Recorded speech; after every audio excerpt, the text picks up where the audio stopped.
Hey everybody, how's it going? I thought I'd just quickly show you some really quick techniques on how to improve a basic render like the one I have here that you can see.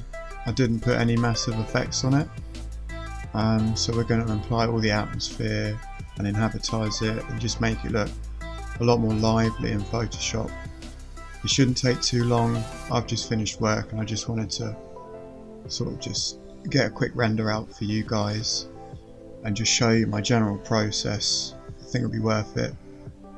Every now and then you might see this layer. Your rendering engine might give you this option as an output. It's just a material ID, so I can just quick select these, but you can do this without it, it's no problem. So generally, first what I would do, it's not set in stone, but I would just put the brightness and contrast up and just make it a bit more lighter.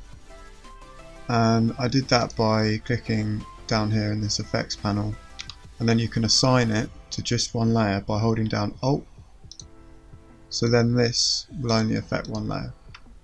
And I'm just going to pull the brightness up a bit. It may change, it may not, and the contrast too.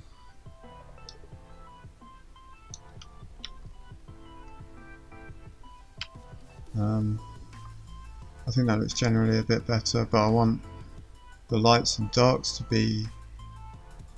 have a bit more of a contrast. And a good way of doing that is putting up the curves and again apply it to just this layer. One of my tutors ages ago told me that all successful renders have a curve setting, but it's a bit like that. It makes an S sort of. I'm just going to pull the brightness down a bit more. So now with just two effects, it's already making this look a lot more bright and nicer. So this project was a community/education centre. So this is a classroom. The main architectural feature of this obviously is this curved space frame, and I'm going to put some inhabitants in it that help create that scene of the classroom, and particularly for now just this dude in the middle. So I'm just quick selecting them away.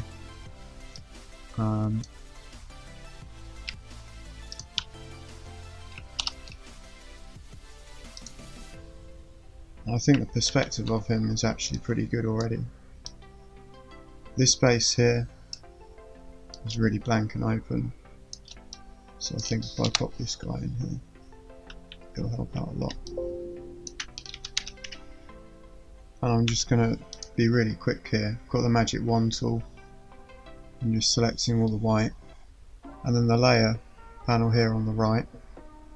With that selection, if you just click over this button, add mask layer, and invert it, it's masked out all that white, and that comes in really handy later when you copy in an image that has a lot more information than just the white background, and it helps you keep that original information rather than just destroying it, because you may need it. So now with the brush tool and on the layer this mask selected, I'm going to just rub out the excess that the one didn't pick up. I'm not going to do this super accurate because I think I'm going to turn the hardness down. So I think as he's moving, and we're going to create some atmosphere in here, I think I'm going to give him a blur so it looks like he's moving.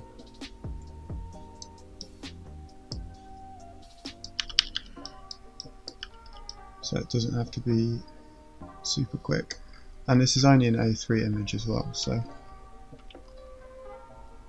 it's not going to be a massive, hasn't got a massive amount of quality into it. I think it's too tall there. So as soon as you put a new image into your render, such as people,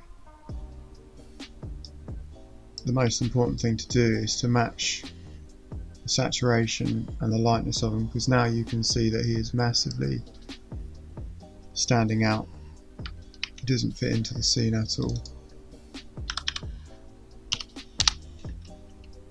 And so what I'm going to do is go down here, get another brightness and contrast, assign it just to him, and he's obviously too bright at first look.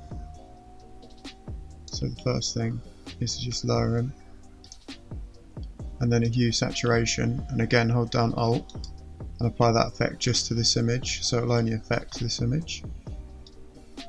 And he's way too bright at the moment,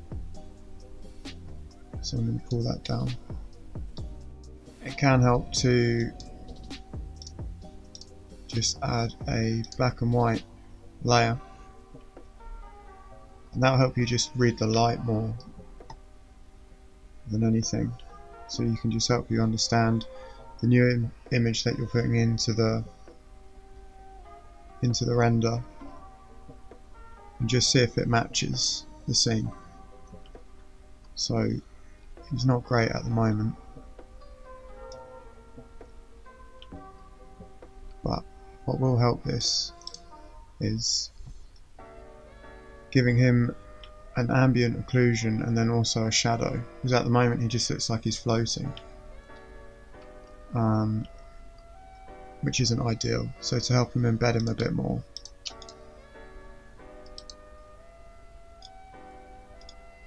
just going to color code these.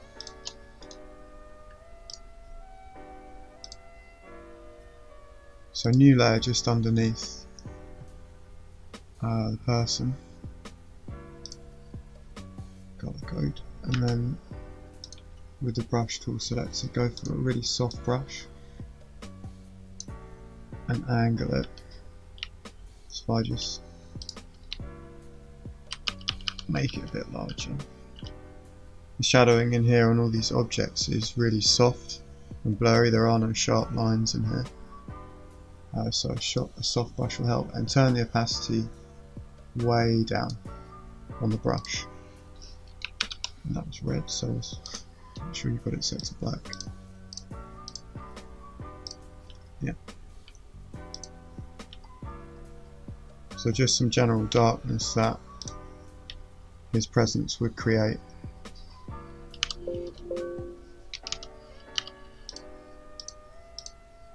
I match that darkness to the other objects around and what sort of shadow they're creating.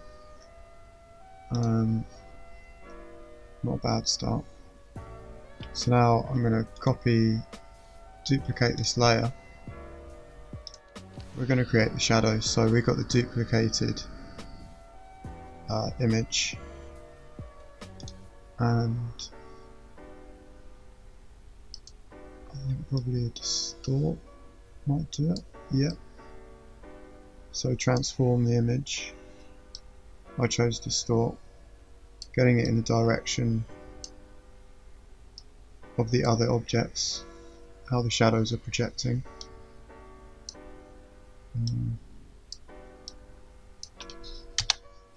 I've clicked Control U, and that brings up the hue saturation shortcut, and put his brightness right down, and then still with the image selected, the opacity, I'm just going to change that so it's casting more of a shadow rather than just a black silhouette. The shadow is still really sharp, so what we can do is go up here to filter, blur,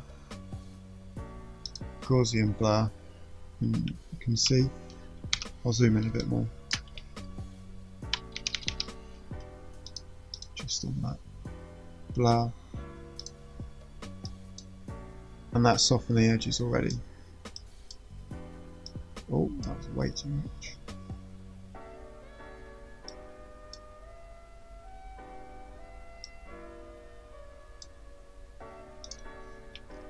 Something like that's making it look a bit more decent. So I mentioned we were going to add a blur to him.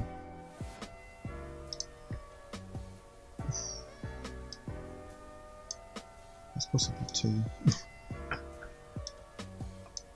Don't want to go much on it.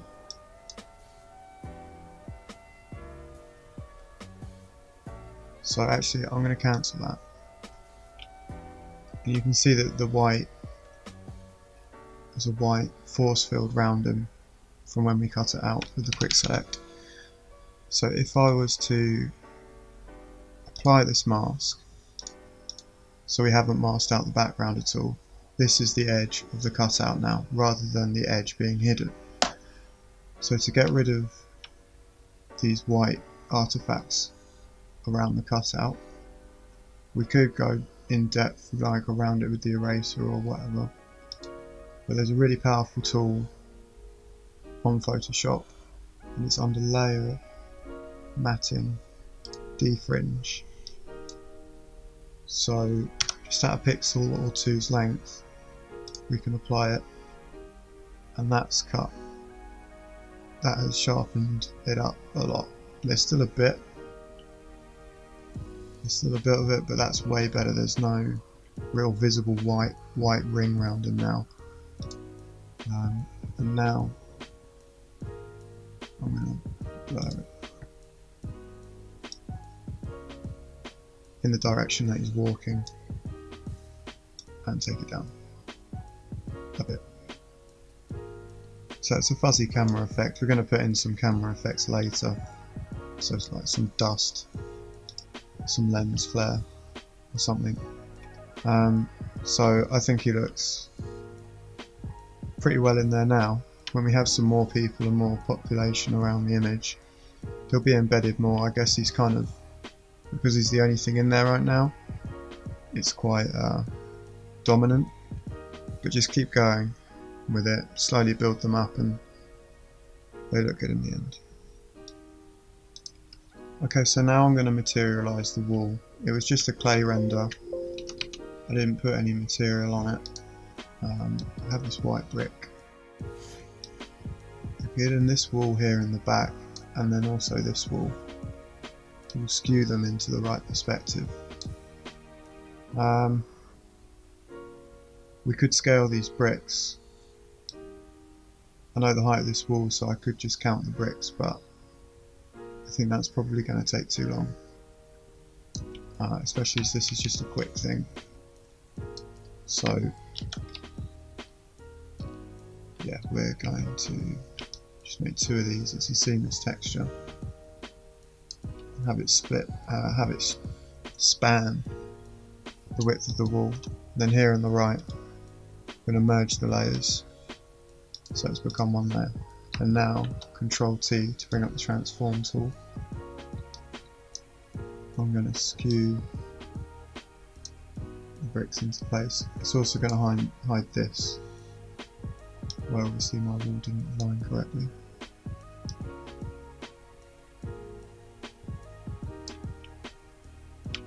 Okay. It's a bit peculiar, especially for down here. But we can't see down there. So to cut out all the objects, if you don't have a material ID layer like I do, you have to go around and cut them out and maybe apply a mask like I did.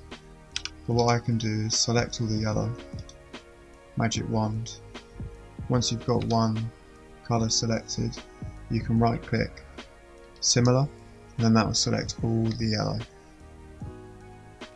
or all the material, or all the colour in your image, and then go back to the brick.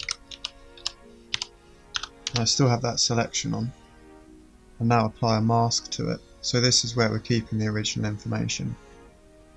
Apply mask. So that's looking a lot better. We need to embed it more into our scene. We're going to do that with the brightness of it, just like we do with everything that we put in, all images that we put into a layer. We have to match the lighting, the brightness, the saturation.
Okay, so I've started inhabitising the space and adding a lot of vegetation. I've added 3 lots of these vines here in the top left, and I'm going to edit them as one by making them a group and then adding a hue saturation to that group, so all 3 images will get edited at once.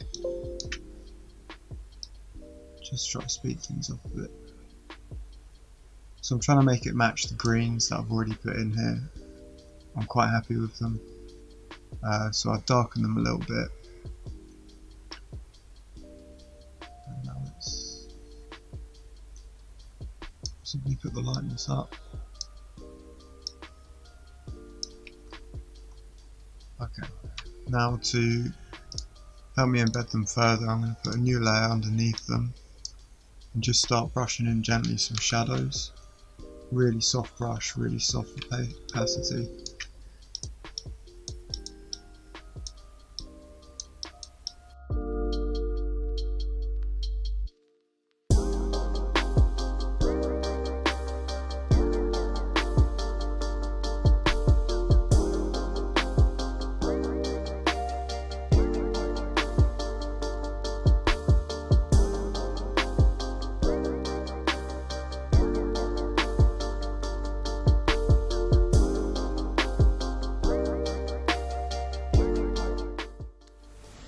Okay, so I've just popped in this plant on this table, and I hue saturated it to help it fit in with the sea more, and then added this reflection and a bit of shadowing underneath. I think it looks quite successful. Another thing that I just did quickly was I'm starting to populate the outside because it was only a clay render, and I'm going to put a lot of vegetation there, and I carried the same material through to the wall, to the exterior wall, because this project had a close connection with nature, so I want there to be not much difference between the interior and the exterior, so it's a continuation of nature. So I actually had a thought that to make these walls a bit more interesting, and this wall, the exterior will certainly need some work, so I'm going to add some, like a mossy stain, a green stain over them, and I'm going to give that a go using this grunge texture. So first of all I'm going to colorize it. In the hue saturation, click colorize. I'm going to turn it to this green first of all. Place it here.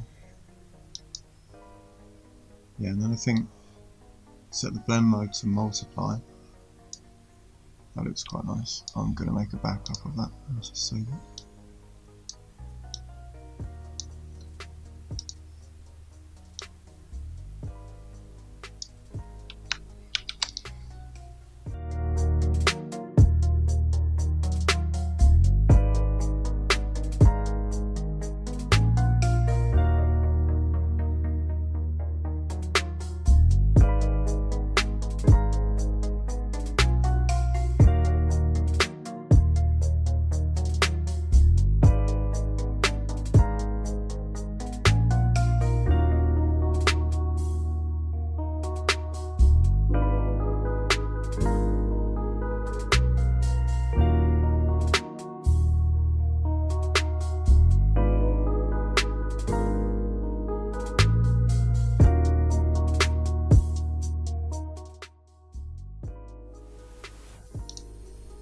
Okay, so I want it to have quite a bright greenhousey effect, you know, some bloom in there, some vignetting, some really vibrant light. So we're going to just add some effects globally over it to help just kind of draw this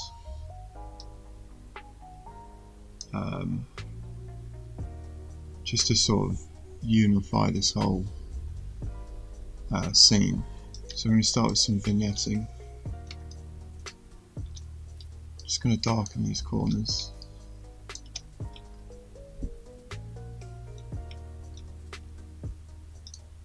And now This is a nice trick.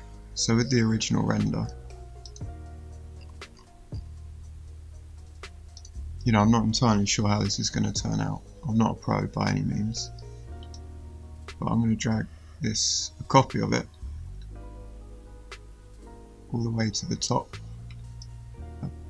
Bear with me here. You can see the difference though already. We haven't really done that much to it, to be honest, only a few techniques, but it's looking a lot nicer. But with this selected, we're going to give it like a bloomy, like the light entering through the space frame a lot, gives it like a bloomy glow or glare sort of thing. So with the blur tool, go Gaussian blur, and you want to blur it, you know, quite a lot. And then change the blend mode to screen. Well, that's obviously way too much right now. We're going to tone it down. Then add a mask to it. And we just really want this over here, where the light's coming in. So with a big dark brush, soft though,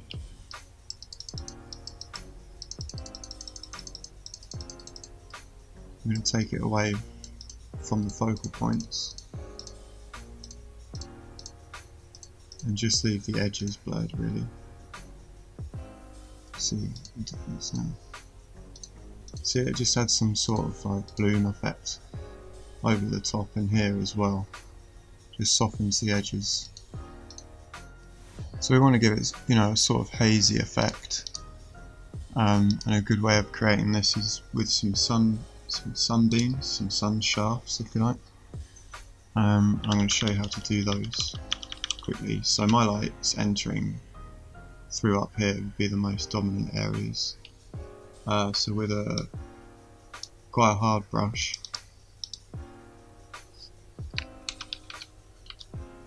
but actually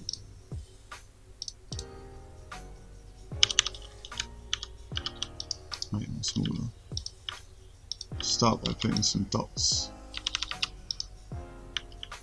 around,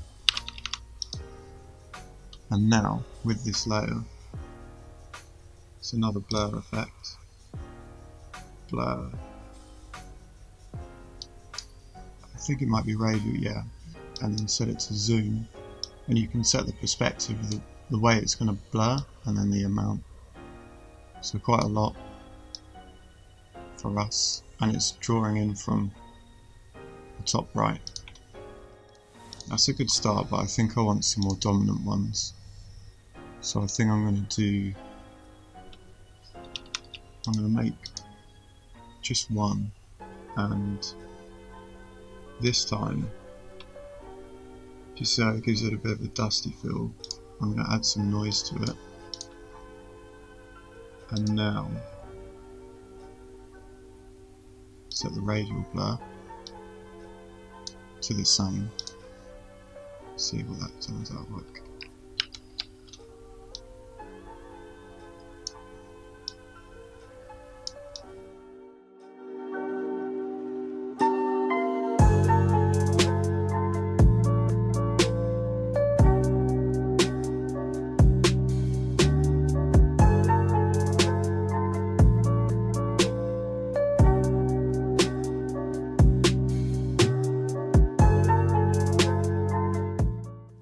Okay, I want to lighten up this whole area now, I think, and make it even look even a bit more hazy and atmospheric. So with a large soft brush selected, and then up here the blend mode to colour dodge, I'll show you another nice colour dodge effect in a sec. But for now, I'm just going to lighten this up even more. I'm being pretty rough here. You know, we're not going for photorealism, we're going for more of an atmospheric effect really. But where this canopy is, it's just really dark. I may undo some of these. That's lightening up the whole space, but now in here I think this light needs to come in a bit more over the ground as well as the tabletops. I think they would be emitting way more of a gloomy reflection, and maybe even this back wall here. So we're going to put in some highlights around and some lowlights, and that should really sort of bring this space together.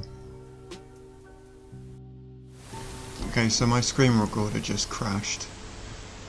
Really annoying, but what I've been doing right now is just adding some highlights in. So you can see where I've targeted the areas. These plants would have like a glossy finish on them or something.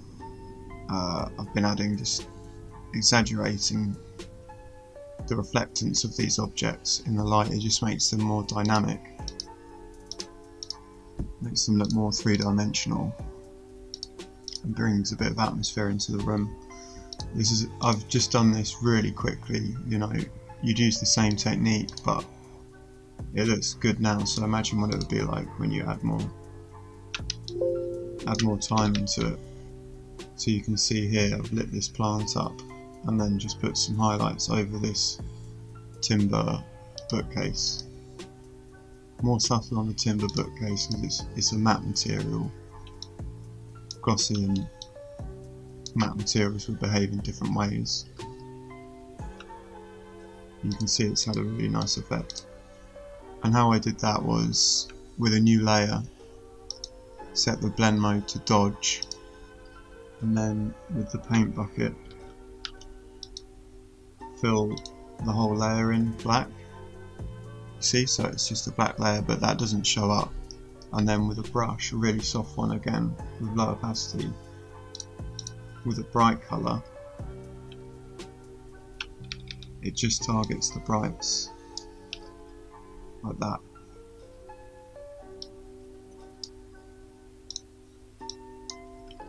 And gives it a really nice emissive effect.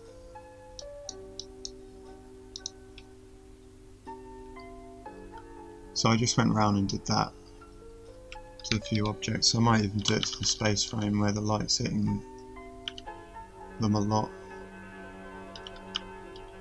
Just adding some highlight streaks like that. You see, it makes it so much more three-dimensional.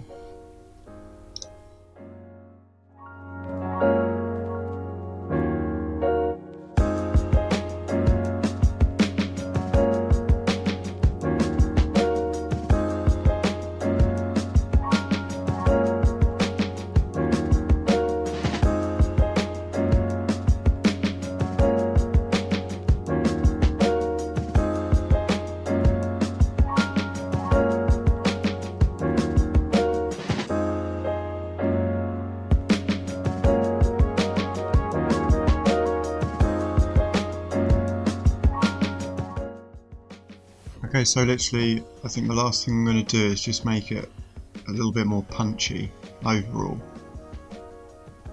and that's just by adding the new curves effect,